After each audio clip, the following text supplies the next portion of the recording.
And I think that's where we mess ourselves up as a society. I 100% think so. There's no clear definition of where the parameters are.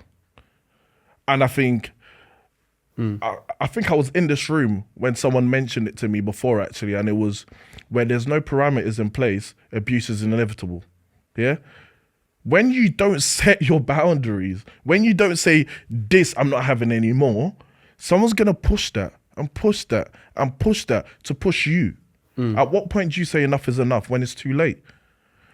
But that's what I'm saying. But that's get love. your point. But that's the whole premise of love. I don't, personally, like I said, I'm very clear about it. And this is for me, right? Love and abuse can't coexist, yeah? If I've done something to hurt you, you know my intentions, yeah? Or I try to explain my intentions to you. You know, how you internalize it, I have to leave you to deal with that yourself. But if you know me, right, I could do something to you and it's come across as a mad thing. But you know me. You sit down and you think, could he have really meant it like that if I'm fighting hard to show you that, bro, I didn't mean it like this. This is actually what I meant. In your heart of hearts, in the same way that you said forgiveness, sometimes you see past it. But it also depends how grave what I've done is. Yeah, that was going to be my next question. Are there things people do that you can say, cool, this proves or this shows you clearly don't love me because there's mistakes, or I could forget to, you know, turn off the cooker, or I've left stuff everywhere. Obviously, that's something silly. We're talking about abuse and cheating. Are we saying people who are abusive I didn't know we were people talking who about are cheating, but we can do. Yeah, came up with marriages. Oh, you pointing over breaking up. there? No, that was just a point. It was a point that I was using to the sense to say that, you know, love is like I hear what you're saying, that love is one thing, or it can't be love, or love and abuse can't coexist. But there's so many situations where people have made mistakes and they've been forgiven and they haven't. You know, they've received love, and you know, and I want to make another point. Like, I think it's deep because our parents, their version, like, I'll speak for myself. My parents' version of love is providing, sacrifice, like you said earlier, and putting a roof over my head. So let me ask you a question. But my parents don't come to me every day and say, oh, I love you. So if I'm going through something, it doesn't mean that they don't love me. Okay, cool. So let me ask you a question then. Based on your parents' definition of love, or what they've instilled into you, consciously or subconsciously, do you accept that definition of love? I don't accept that definition of love because let's work it. Let's jog. 1 second, let's jog. You don't accept that definition of love. Why? Because I've experienced certain things in life. That makes you think love is something else? No, not love is something else, but Okay, there's other facets of love. Like there's, you know, you can develop other areas of love. You know, just that alone is not, you know, substantial. There's love languages. Yeah, love languages. We'll get there, yeah. You know, you learn, like, maybe they was miseducated, or that was their struggles that made them love in that way. Or they grew up a certain way in a certain environment where love was not shown to them in the way that we want to receive love, or the way that we see love today. Because there's so many, because we watch TV, even just like how we grew up watching Disney, for example, right? Disney has installed a version of love in you, whether you like it or not, subconsciously. I didn't watch cartoons, bro. And cartoons, you said? I didn't watch cartoons growing up. What You didn't watch Disney movies? I was outside. Okay. You did? You were playing So you didn't watch football. Disney movies? I was outside, bro. No, but have you watched Disney movies? Once in a while. Maybe once in... I was outside. Have you watched Rapunzel? Huh?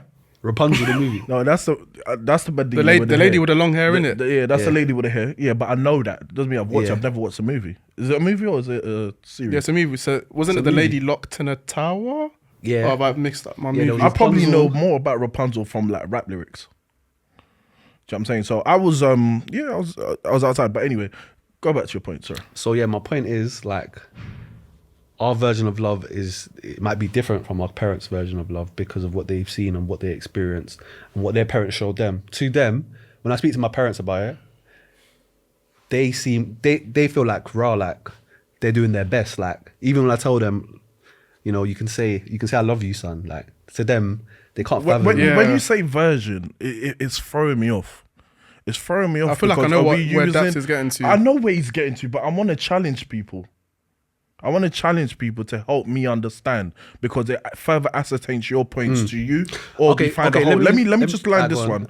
So it's like when we use the word version, are we confusing it with interpretation? Because the ultimate goal is still the same, right? They still want to pour love into you, but their interpretation of what needs to be done now and now is different.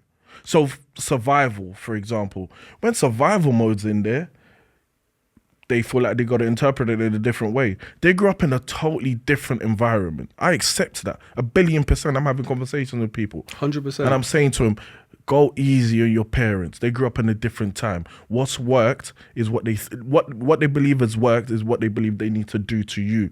However, there also needs to be a level of understanding, of learning, relearning from Self-awareness. our parents that this is a different time. Let me adapt. Let me speak to my people with kind words.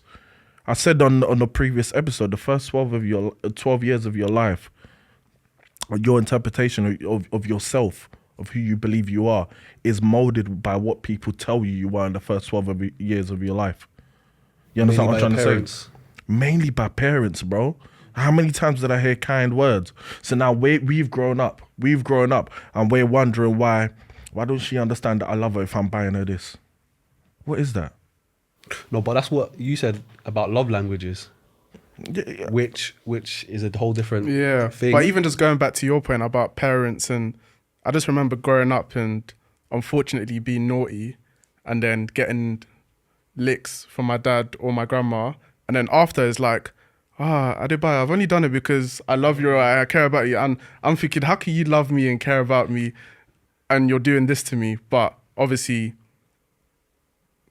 let's not delve into whether physical punishment is needed, but they still love me. Let's delve into No, it. I want to ask you a question, right? Me? Yeah, I want to ask you a I don't question. mind. So, with you, how was it like with parents? Like, would you say, because I like what you're trying to dig out in terms of like love and versions of love and interpretation. But for you, how was it like?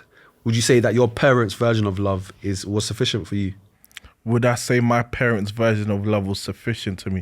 That's a loaded question and I like it. So let me take it layer by layer. Do I think my parents' version of love was sufficient to me? Sufficient, yes, because I've become who I am. Could I have done with a different approach? Who knows? Who knows? I like to live life like that. Of course, do you know what? Let me answer you directly. Let me answer you that. I feel like I owe you that. 'Cause I like to do that sometimes, but I feel like I owe you that. It's a deep question. Do I feel like the love that I received as a child? Are you asking me now or are you asking me 10 years ago? I'll tell you why that's important. Now I have understanding. Now I've lived. When I was younger, I didn't understand. I didn't want to put myself in another person's shoes. I just knew what I was feeling. I just knew how I was feeling. I didn't understand that, getting in trouble with the woo, and when I was younger was giving my parents heart palpitation and anxiety.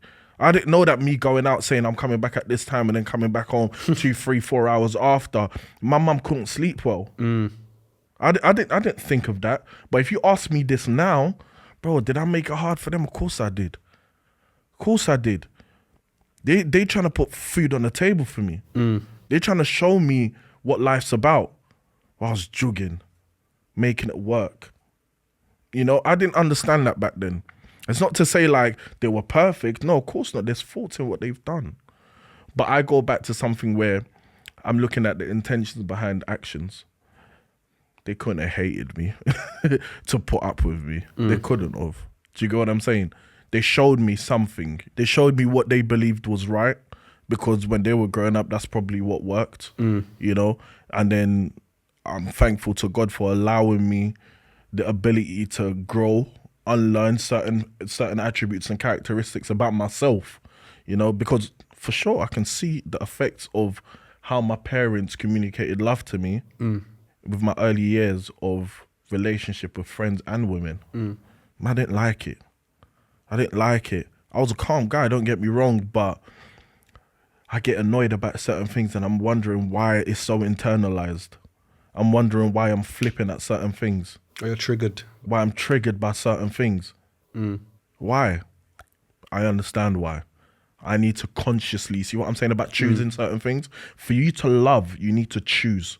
You need to choose to do. Love is often confused as like as a noun. That's purely As a and noun. an It's a emotion. verb. Yeah. It's a verb. No, I agree with you. I think falling in love, that narrative is not good because it gives the narrative that you fall and you can't get back up. No control. It's a No phrase. control. It's a phrase. Yeah. No control. But I think when you're young, Misleading. I think when you're young and you fall in love, it's like that. But as you get older and you get No, experience, it's not.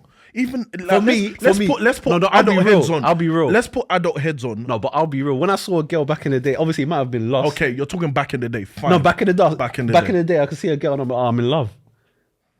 Yeah, man. Barely, like, yeah, man. based on But lust. you're not understanding Yeah, what it and it really was like, I would means have to done be in anything love. for Yeah. the girl at the time. You know? Anything. Listen, like when you're in South love, London Barbies. your mind, do you know what I'm saying? Yeah, your mind gets clouded, but yeah, Mind gets clouded. It's not love. But that's not love. Yeah, Looking Of back. course, It's that's what I'm infatuation. saying. Let's put adult heads on and reflect. But back in the day, in that Yeah. moment, yeah, bro, I'm a goner, bro. I'm a goner. Me, Chivi, I'm a goner. Do you know what I'm saying to you? But of course, we're looking back now. We're saying, was that love? No, come on, it wasn't. It wasn't love. But yeah, you're growing up and you're learning how Have to you love. seen that triangle? Maslow's hierarchy. Maslow's hierarchy of Maslow's. Isn't it hierarchy of needs? Yeah, that's Something the like one. that. That's the one.